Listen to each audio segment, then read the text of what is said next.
네, 여러분 지금까지 아이에게 차근히 설명도 해주고 무섭게 혼도 내보고 제발 그러지 말라고 애원을 해봐도 정작 아이는 자신의 부적절한 행동을 바꿔야겠다고 생각하지 않는 모습 참 많이 보시면서 고민 많으셨죠? 사실 위에서 말씀드린 부모의 세 가지 태도는 아이의 변화에 전혀 아무런 영향을 미치지 못한다는 사실을 알고 계셨나요? 왜냐하면 인간은 스스로 문제인식을 느끼지 못하는 이상 이 변화하기 어려운 동물이기 때문이죠. 여러분 오늘 영상에서는 부모의 어떤 태도가 아이의 삶을 완전히 망치는지, 그리고 어떤 훈육을 해줄 때 아이는 비로소 변화의 시작을 걷게 될 수 있는지 뚜렷한 이야기를 한번 해보겠습니다. 여러분 많은 부모들이 겪는 문제들이 있어요. 자, 아이가 어른들 보기에 이 부적절한 행동을 하게 되면 보통은 세 가지 유형의 이제 어머님들이 있습니다. 첫 번째, 그렇게 하면 안 된다고 차근히 설명해 주다가 여러 번 반복해서 말해도 정말 듣지 않자 결국은 분통이 터지는 엄마가 있고요. 둘째로는 그렇게 하면 안 된다고 하면서 설득하고 애원해도 듣지 않자 혼자 소갈이하며 분통이 터지는 엄마가 있어요. 셋째는 처음부터 아주 무섭게 이야기해서 아이가 듣게끔 하지만 엄마가 안 볼 때는 또 말 안 듣는 일이 반복돼서 결국 분통이 터지는 엄마가 있습니다. 여러분, 근데 이때 중요한 건 첫 번째든 두 번째든 세 번째 경우든 아이는 쉽게 엄마 말을 들을 생각을 하지 못한다. 왜냐면 인간은 그렇게 해서 문제인식을 느끼지 못하기 때문이에요. 문제인식을 느끼지 못하는 사람은 절대 바뀔 수가 없습니다. 여러분, 배가 안 고픈 아이에게 아무리 맛있고 영양가가 좋은 음식을 입에 넣어준다 한들 맛있게 삼킬까요? 그럴 리 만무하죠. 배고픔이라는 결핍을 느낄 때 비로소 아이는 음식을 맛있게 삼킨다. 결국 아이들은 배고픔을 느껴야 합니다. 그 결핍을 느끼지 못하는 것은 결국 문제인식을 하지 못하는 상태에 계속 두게 하는 것과 같은 거예요. 자, 그렇다면 우리는 왜? 이 결핍이 문제인식을 느끼게 해주고 문제인식이 되어야 변하고자 하는 동기도 생기고 의지가 생긴다는 것을 알면서도 이성보다 감정이 앞서서 자꾸 눈앞의 아이를 내가 원하는 방향으로 바꾸려 드는 것일까? 여러분, 대부분의 부모님들이 이렇게 이야기합니다. 모두 아이를 위한 것이라고. 근데 지금 위의 상황을 봤더니 그게 정말 아이를 위한 것이었나? 결핍을 느끼지 못하는 아이, 문제인식을 느끼지 못하는 아이, 변화의 필요, 즉 동기를 느끼지 못하는 아이라는 결과는 정녕 누구를 위한 것이고 뭘 위한 것인가? 자, 아이를 위하지도 부모 자신을 위하지도 못하고 있는 상황을 만들고 있는 것은 사실 부모의 마음 속에 있는 이것 때문입니다. 자, 이게 뭘까요? 제가 계속 이야기하죠. 불안이라는 감정 때문에 그래요. 자, 여러분, 불안은 기분 문제가 아닙니다. 단순한 심리학과 뇌과학에서는 불안을 삶 전체를 흔드는 시스템으로 봅니다. 자, 연구에 따르면 불안이 높아지면 뇌는 현실을 정확히 판단하지 못하게 돼요. 사소한 일도 위협처럼 해석하게 되죠. 그래서 아이의 작은 행동 하나에도 이러다 큰일 나는 거 아니야? 생각으로 바로 뛰어갑니다. 또 불안한 상태에서는 감정을 조절하는 전전도피질은 약해지고 위협을 감지하는 편도체만 과하게 활성화되죠.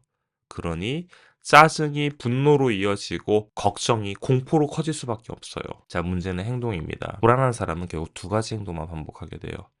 과하게 통제하거나 아예 회피하거나. 네? 여러분, 과하게 통제하거나 아예 회피해 버린단 말이에요.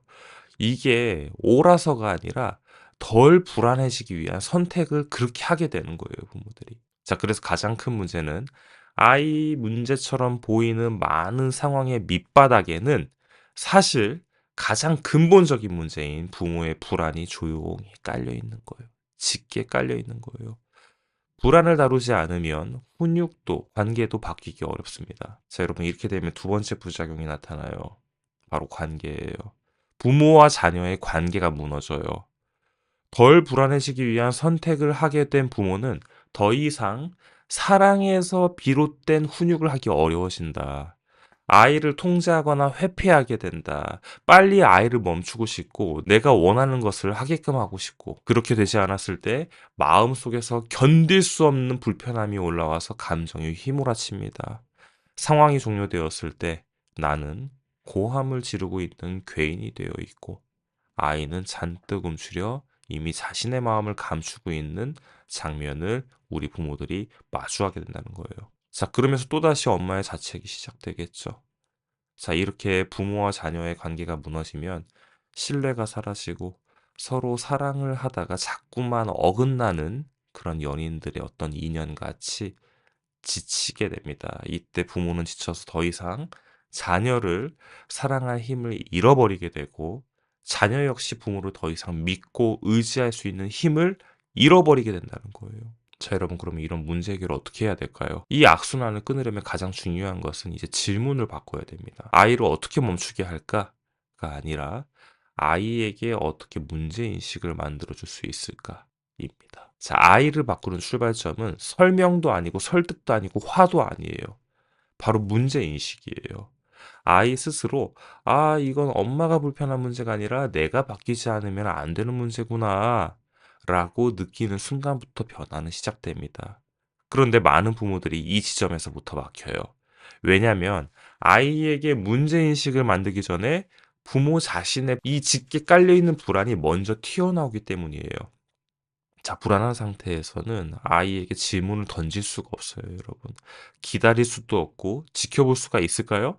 없어요. 당장 아이의 저 부적절한 행동을 멈추게 해야 마음이 편해지기 때문이 그렇죠. 마음이 편해지기 때문이죠. 자, 그래서 저는 순서를 이렇게 봅니다. 아이를 멈추기 전에 부모가 멈춰야 합니다. 부모가 멈출 수 있어야 아이도 멈출 수 있습니다. 자, 여러분, 문제 해결의 핵심 구조가 있어요. 그것을 우리는 스탑, 리셋, 두라고 해요. 자, 변화의 구조는 단순합니다. 스탑, 먼저 아이의 행동을 멈추게 하기 전에 부모가 먼저 자동적인 그 자신의 반응을 멈출 수 있어야 돼요. 아이의 불안한 행동을 보면서 설명, 설득, 잔소리, 화, 이 모든 거를 멈출 수 있는 힘이 있어야 됩니다. 그게 되면 리셋, 질문으로 흐름을 바꿀 수가 있어요. 가르치려는 질문이 아니라 지금 아이 스스로 생각하게 만드는 질문입니다. 지금 이 행동이 너한테 어떤 결과를 만들고 있을까? 이 상황이 지속되면, 계속되면 어떻게 될 것 같아? 이 질문이 아이 안에 결핍을 만들고 문제인식을 만들어냅니다. 그 다음 두. 문제인식이 생긴 아이는 그제야 다른 선택을 해볼 여지가 생기는 거예요. 힘이 생긴다고 해요. 그 선택을 실행해보고 결과를 경험하면서 아이의 생각 구조가 바뀌기 시작합니다. 이 세 가지가 하나의 흐름으로 연결될 때 비로소 훈육은 아이의 성장으로 이어집니다. 자, 그래서 여러분, 저희 메타육아에서 운영하는 프로그램은 아이를 통제하는 기술을 가르치는 프로그램이 아니에요. 근본적으로 부모의 불안을 기준으로 훈육의 구조를 다시 선택하는, 다시 설계하는 프로그램이에요. 메타 육아의 핵심 기능과 특징을 보면 첫째, 부모의 불안을 먼저 구조화합니다. 아이의 행동을 보기 전에 부모의 마음이 어디서부터 흔들리는지 정확히 짚어내죠. 왜 설명이 길어지는지, 내가 지금 왜 불편한지, 왜 불쾌한지, 왜 신경질이 나고 화가 나는지, 이게 커지는지, 왜 같은 상황에서 늘 무너지는지 그 패턴을 정확히 분석하게 됩니다. 자, 둘째는 질문 중심 훈육 구조를 만들어야 돼요.